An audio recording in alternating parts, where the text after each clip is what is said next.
Hello everyone, I'm Robin Pearson and I'm here to show you what remains of the Monastery of the Myrelaion in Istanbul. You may not have heard of the Myrelaion, but it is one of the few buildings associated with the Macedonian Dynasty to have survived.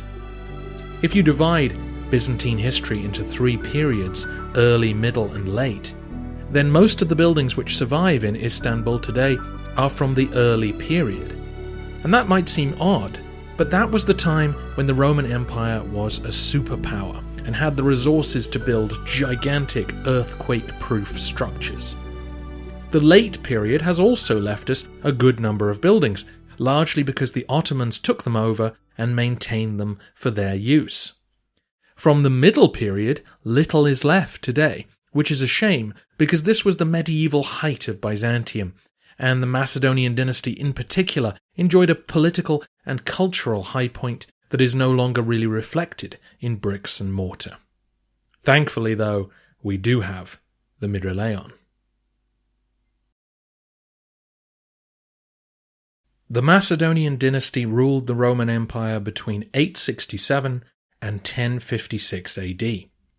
During the 11th century, the imperial family benefited from a series of experienced generals marrying into the dynasty. The first of these figures was Romanos Lekapenos, an underrated emperor who ruled for 24 years, during which time the empire's fortunes steadily improved. Despite this, Romanos suspected that once he was gone, the Macedonians might repudiate his legacy. He was, after all, an outsider who was not likely to be celebrated as part of the direct lineage of the Macedonians. This is why, around 922 AD, he built the Church of the Myrelaion to be his family's burial chapel. Up to this point, most emperors were interred in the imperial mausoleum, which was connected to the Church of the Holy Apostles. The Holy Apostles and mausoleum are long gone, but many of the sarcophagi have survived.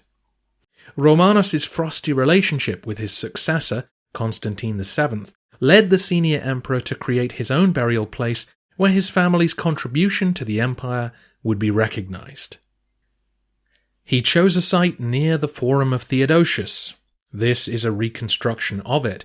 On the lower level here was a large 5th century rotunda, with this palatial mansion built on top of it. We don't know if Romanos built or simply acquired the mansion, but either way he established his church next to it. Later in life, Romanos turned the mansion into a convent and donated large tracts of land to provide it with a generous income. Today, we're familiar with celebrities setting up charitable foundations or academies to do good work in their name. Well, Romanos was well ahead of them. The convent he established would now administer his legacy.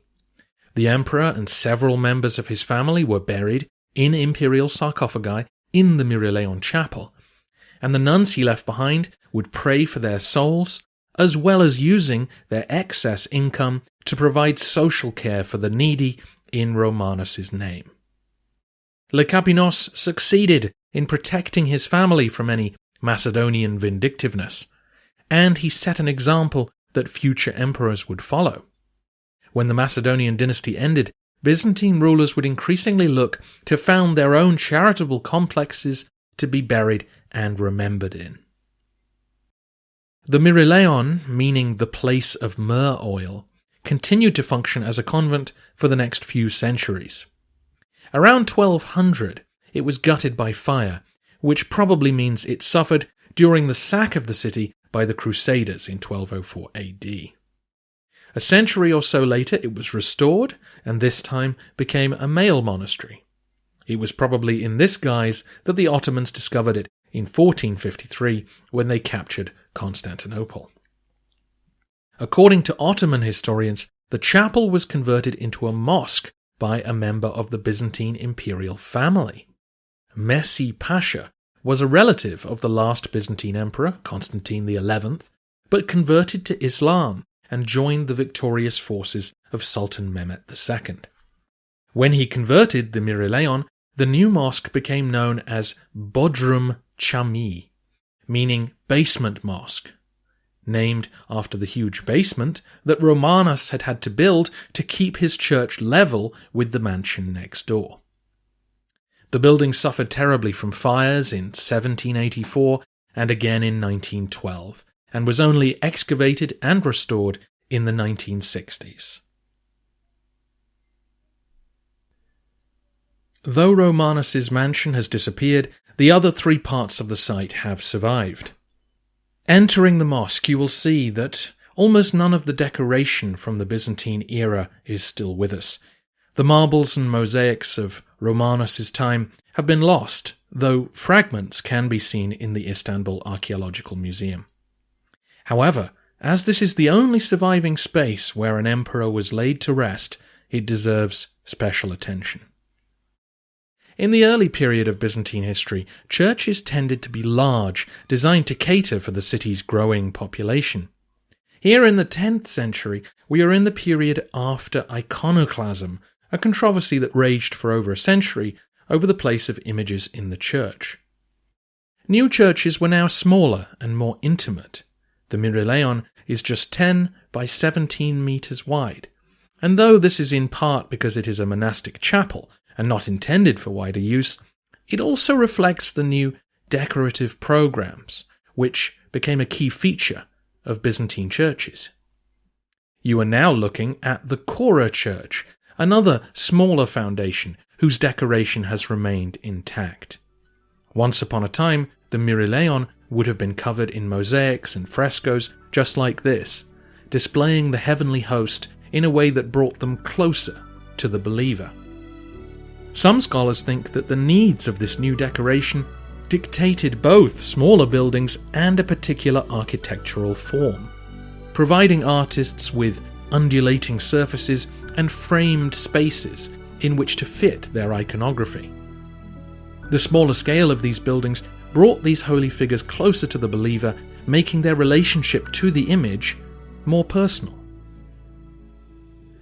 The design of the Myrelaion also shows us architects wrestling with the legacy of the Hagia Sophia.